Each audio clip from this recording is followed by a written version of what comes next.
శాంతాకారం భుజగశయనం పద్మనాభం సురేశం విశ్వాధారం గగనసదృశం మేఘవర్ణం శుభాంగం లక్ష్మీకాంతం కమలనయనం యోగిహృద్యానగమ్యం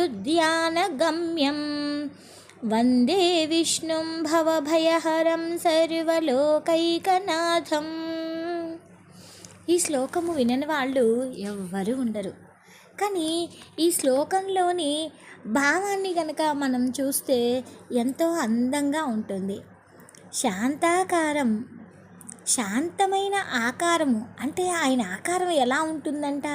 ప్రశాంతంగా ఉన్నాడు. శాంతాకారం ఎలా ఉన్నాడు? విశ్వం మొత్తము వ్యాపించి ఉన్నాడు.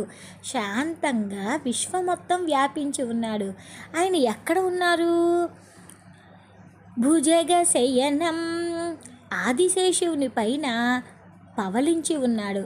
ఇంకా పద్మనాభం, నాభిలో పద్మం కలవాడు. బ్రహ్మదేవుడికి పుట్టిన స్థానము.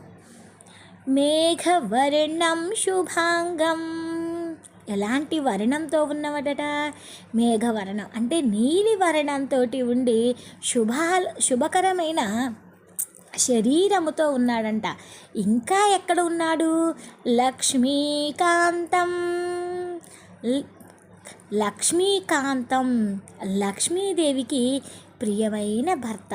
కమలనయనం, ఎంత చక్కటి కనులో, తామర పువ్వుల వంటి కన్నులతోటి ఉండి యోగి హృద్యాన గమ్యం, యోగులకు మాత్రమే ధ్యానంలో కనిపించే ఆ విష్ణుమూర్తికి నమస్కరిస్తున్నాను. ఎలాగా?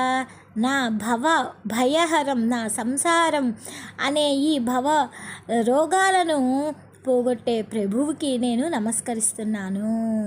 శాంతమే ఆకారంతో ఉండి విశ్వం మొత్తం వ్యాపించి ఉన్న ఆ స్వామి ఆదిశేషుని మీద పవలిస్తూ లక్ష్మీ హృదయంలో నివసిస్తున్న నా స్వామికి నా సంసార తాపాలను మొత్తం పోగొట్టాలని కోరుకుంటూ ఆ స్వామిని నేను నమస్కరిస్తున్నాను అని దీనిలోనే ఆంతర్యం.